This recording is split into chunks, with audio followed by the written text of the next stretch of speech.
mo si Silso Yagma.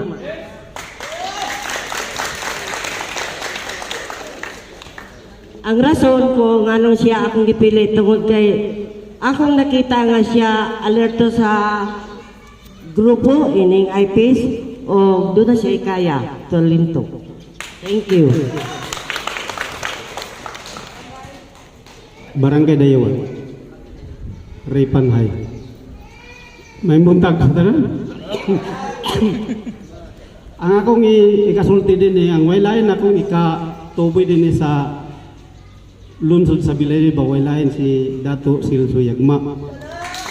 Kay siya nag-agi siya og kapitan, IBC kapitan o nakabalo na siya og unsaon pagpamaagi aron nga mo improve ang atong mga IPD sa lungsod sa Bilaniba.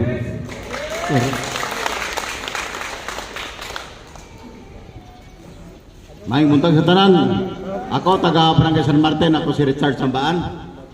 Waylain akong i-nominate karon mao ni si Ace Kapitan, IBC President Silso Yagma. Nakita nako sa iyang bigyon na pagkatao, may madala sa mga tao o sinatin ako nagtawhana tong silingan na mis barangay. O daghang kay salamat. Ay buntag tanan. Mahad na ito. Usahan ako nakita sa itaas na ito pagka-IPMR. Nakita na ko ang hiyas nga angay gid siya mulingkod. IPMR Dato Yagma. Magbagang salamat.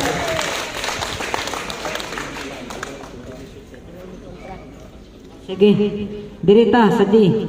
Pagkabot sa di. One eternity later. Sir John Ray. So may na mo to alam sir. Ano sila kabalo gid sa binukit kay di sila butang diya sa opisina sa NCIP kung di sila gusto sa mga ikaunon. So kabalo kay sila sa mga dato. Maayong ugto sa mga bae, maayong ugto sa atong opisyal sa atong munisipyo, Kagawad Balcruza. IBC President, way pagpapabor mads nila o kapitan mo sa Timaya, Kapitan Georgino Caronya, ba siyang kagawad kung sabay karon Mendoza na. O sa mga baylan si Dato Lantik mayad mo to Dato, mayad mo to si Dato Magsalaysay, may ito Dato Magtatambag yung baylan gyapon sa pinsa ug sa tanan gyud nga niya karon dinhi mula gina nga kung nato malabyan magmahay dayon di nato ma so maayong ito sa tanan. Last nag-end ko sa ako ka ABC 2 years na ang giagi. Ako nakita nga ako gianinaw nga bali baka giya kani sa mga dumalongdong ngano nga nakauna ka ani ang pag-process nga dili kini sayon dako kani kay nga trabaho isip IPMR. So siguro gidiyahan dito nga ako'y mag-atiman sa mga igsunatong lumad mga higaunon. Kaya nga naman yun, abot magikaroon nga na-accomplish na ako, bisan unsa kalisod, do katuig atong layog ani. Tinoon, kay munang ingon nga, mag-process ta og tinuod, dugay yun. Pero kung minadjek-madjek, adali na kayo. Do kasi mana ko manana sa kabuan, pero kani magtrabaho tag tinuod, dugay kayo, do katuig. So hinaot, nasa inyong tuboy sa ako, naisip ko sa ka-IPMR, wala mo nagbasol. Pero akong ipaniguro kaninyo nga, igon sa akong mahimo. Kay anad nataan na pag-atiman sa mga kaigsunan.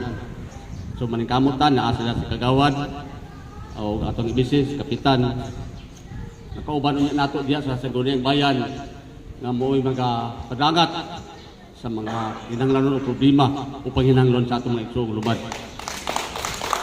So, ato ka na panikamutan nga dili kita mangandan nga kapayason kay siguro lang sa atong mahimo para sa atong tanan o paggigiusa sa nagkawatak-watak na nga mga tradisyon o kultura sa atong mga igsoong lumad.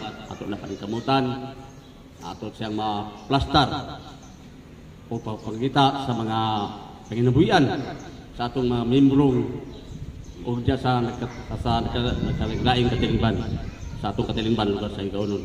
Ato na panikamutan na ato na siya ma-plastar sa pinaagi sa patas nga mga padagan sa maong panginabuhian. So, kana nagsuon dili nato kana siya yung kalimtan bisan unsa ka ni kalisod nga trabaho. No, matud pa nila sa binugoy nga sala ka enter. Pero ato ginang paningkamutan. Kay gipasalin ko kaninyo nga mintras nga tagaan pa ko og kinabuhi sa atong labaw nga magbubaya. Ako gining itahan para nga matagaan ang tsaktong pagtaga ng atong isong lumad mga Igaunon. O siguro dili na lang kay nato tasong kay murag kaugto nagikayo. So hinaot nga ang kabastong sa atong palawas ato Tip, tip, tip, tip, tip, tip, tip, tip.